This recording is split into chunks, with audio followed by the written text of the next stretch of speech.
नमस्कार, मी पंजाब डक। मी आलोय केरळ राज्यामध्ये कोची शहर आहे। कोची शहरमध्ये ह्या लुलू मॉलला या ठिकाणी आलेलो आहे आणि या ठिकाणी आपल्या महाराष्ट्रातल्या शेतकऱ्याला अंदाज देणार आहे। राज्यातल्या शेतकऱ्याला सांगू इच्छितो की आपल्या महाराष्ट्रामध्ये उद्याच्याला 27 सप्टेंबर 28 29च्या दरम्यान राज्यात जोराचा पाऊस पडणार आहे। म्हणून हा अंदाज सर्व राज्यातल्या शेतकऱ्यांनी अंदाज लक्षात घ्यायचा। सांगायचं झालं तर हा पाऊस आजच 26 तारखेला म्हणजे 26 सप्टेंबरला विदर्भाकडे सुरू होणार आहे। चंद्रपूर, वर्धा, नागपूर, भंडारा, गोंदिया, यवतमाळ, वाशिम, हिंगोली, परभणी, नांदेड म्हणजे आज 26 तारखेला मध्यरात्रीला हा पाऊस सुरू होईल। पण त्याच्यानंतर 27 तारखेला हा पाऊस काय होणार आहे, पुढे सरकणार आहे। म्हणजे विदर्भातून काय होणार आहे, तो नांदेड जिल्हा, परभणी जिल्हा, लातूर जिल्हा, हिंगोली जिल्हा, बीड जिल्हा, जालना जिल्हा, संभाजीनगर, अहिल्यानगर आणि इकडे बुलढाणा, अकोला तिथपर्यंत उद्याच्याला लगेच 27 तारखेला ते जाणार आहे।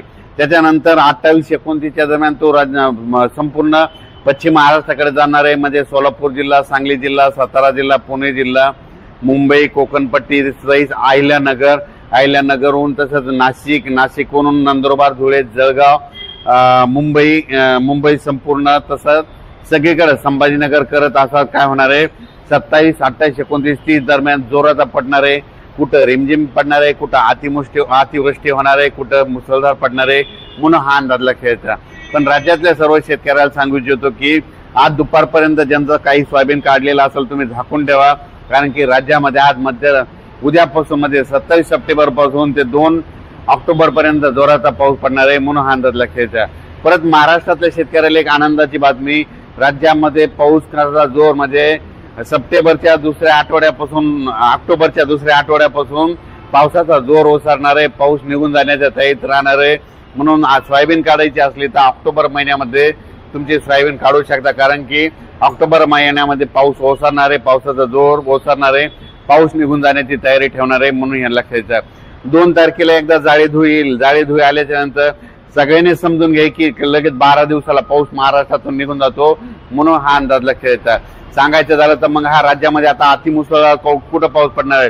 माझी सर्व शेतकऱ्याला विनंती की तुम्ही काय करायचं की आता जे 27 ते 30 2 ऑक्टोबर पर्यंत जे पाऊस पडेल ते सोलापूर जिल्हा, लातूर जिल्हा, नांदेड जिल्हा, परभणी जिल्हा, जालना जिल्हा, संभाजीनगर, बीड जिल्हा, धाराशिव जिल्हा, सोलापूर जिल्हा, सांगली, सातारा, त्याच्यानंतर पुण्याच्या नंतर अहिल्यानगरहून मुंबई, नंदुरबार, धुळे तसंच कोकणपट्टी पूर्ण जोराचा पडणार आहे। कुठं अतिवृष्टी होईल, कुठं रिमझिम पडेल, कुठं मुसळधार होईल, कुठं काही ठिकाणी पेंडवालता पडेल, पण पाऊस पडणार आहे।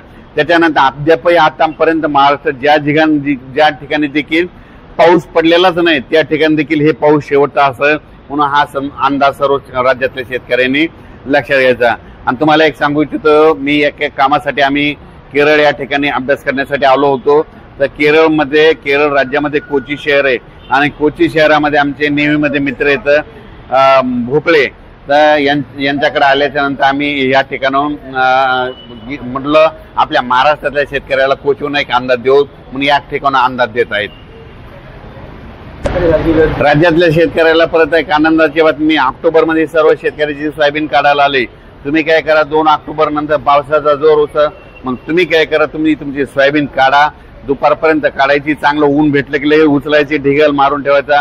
पण हे गेल्याच्या नंतर तुम्हाला सांगतो ऑक्टोबर महिन्यात देखील काय असतं म्हणजे स्थानिक वातावरण तयार होऊन अर्ध्या घंट्याचा 1 तासाचा पाऊस पडत असतो। म्हणून हा राज्यातल्या सर्व शेतकऱ्यांनी अंदाज लक्षात द्यायचा, ऑक्टोबरमध्ये पावसाचा जोर ओसरणार आहे, म्हणून शेतकऱ्यांनी सोयाबीन काढण्याची तयारी देखील ठिकाणी म्हणून हे लक्षात द्यायचं।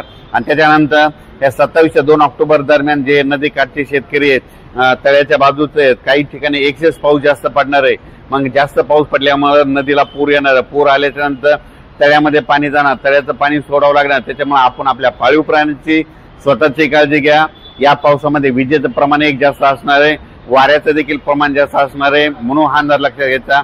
आणि थेंबामध्ये देखील मोठ्या थेंबाचं प्रमाण असणार आहे, म्हणजे कमी वेळेत जास्त पाऊस पडणार आहे, म्हणून हा अंदाज लक्षात घ्यायचा। अचानक वातावरणात बदल झाला लगेच एक उद्याच्याला मेसेज दिला जाईल। धन्यवाद।